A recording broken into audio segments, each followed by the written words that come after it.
Welcome to The Explainer. So, today we are heading to a place you might not expect to find world class wine Washington's Columbia Valley. Yeah, I know what you're thinking. It's not Napa, it's not Bordeaux, it's the high desert of the American Northwest. And trust me, it is absolutely changing the game. Oh, right. Let's just jump right in. When you think premier wine region, what comes to mind? Rolling green hills, right? Not a huge semi-dry desert.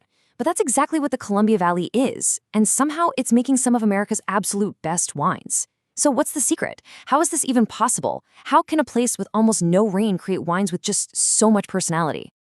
So here's how we're going to break it all down. First, we'll look at how this place even became a wine country. Then we'll dig into the science, the fire and ice that shaped the land. We'll meet the star grapes, talk about what the wine actually tastes like, and then peek into the future. All right, section 1. So let's talk history. You know, when you think of American wine, California's story goes way, way back. But the Columbia Valley? It's a totally different story. It's this lightning-fast, trailblazing rise to the top that really only kicked into high gear in the last century. So, it didn't happen overnight. You had some early European immigrants who kind of saw the potential way back when. But things didn't really get going until the 1960s. That's when pioneers like Walter Clore, people literally call him the father of Washington wine, did all this painstaking research to figure out exactly which grapes could actually grow there. And that work? It laid the groundwork for this massive boom in the 80s and 90s. All of a sudden, you have this perfect mix of old-school European know-how and new-school American spirit, and bam, Washington wine is on the world stage. Okay, now for the really cool part, how this landscape even functions. I mean, you look at it and it seems totally wrong for wine, right? But it's this wild combination of geology and climate that creates this surprisingly perfect recipe for growing amazing grapes. It really boils down to three key things. First, you've got these huge mountains that create a super dry, sunny climate. Then, you've got this massive river running through it, which is basically a lifeline of water. And finally, the soil itself is just this incredibly complex, ancient stuff that gives the wines their signature taste. Okay, so this rain shadow thing is the absolute key. Think of the Cascade Mountains as a giant wall. They literally block all the wet, stormy weather coming in from the Pacific Ocean. So while Seattle is getting soaked, the other side of the mountains stays sunny and dry. This is perfect for grapes.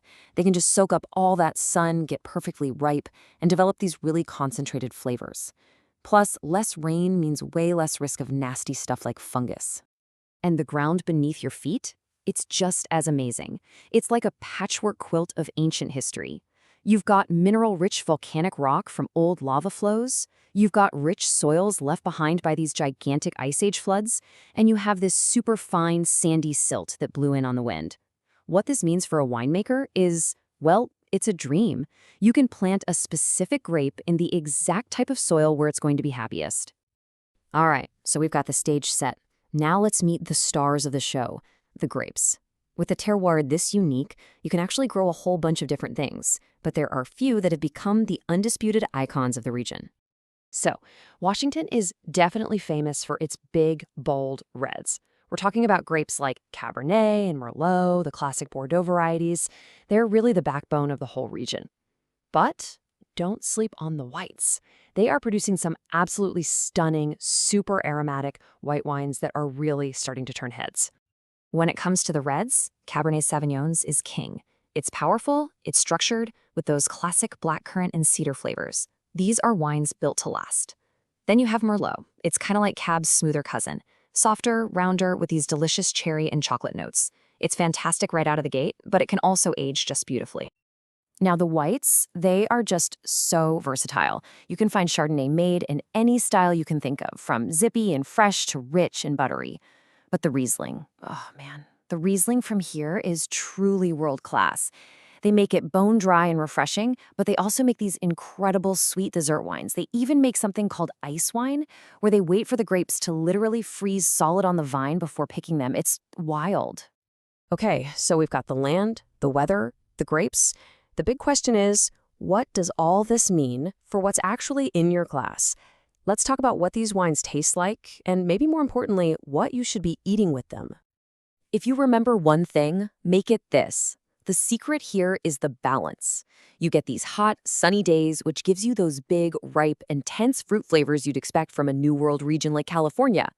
But then the desert gets really cold at night, and that cold preserves this amazing, bright acidity in the grapes, which feels very old world, very European. So you get the best of both worlds, power and freshness, and that makes them fantastic with food. And here's how that works on your dinner plate. That big, structured Cabernet, it's just begging for a grilled steak or some roasted lamb. It's a perfect match.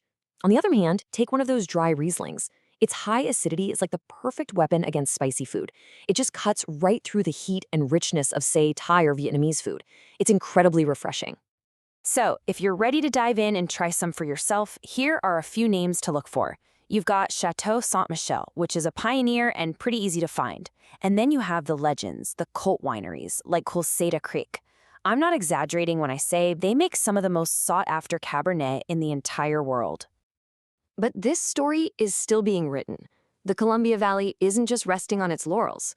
Like every great wine region today, it's looking ahead, facing some big challenges, but also embracing some incredible opportunities. So, they're getting smart about the big issues. Things like climate change and water use, they're tackling them head on with things like sustainable farming and super efficient irrigation. They're funding new research. And at the same time, they're constantly exploring, finding new little pockets of land to plant on, trying out new grapes, all while their reputation on the world stage just keeps growing. And that really leaves us with a fascinating question, doesn't it? As the wine world grapples with a changing planet, everyone's looking for places that are resilient, that are adaptable. And maybe, just maybe, the future of wine can be found right here, in this high desert. The pioneering spirit and the unique terroir of the Columbia Valley, it might just be a preview of what's to come. It's an amazing story of turning a tough, challenging place into an absolute world-class success.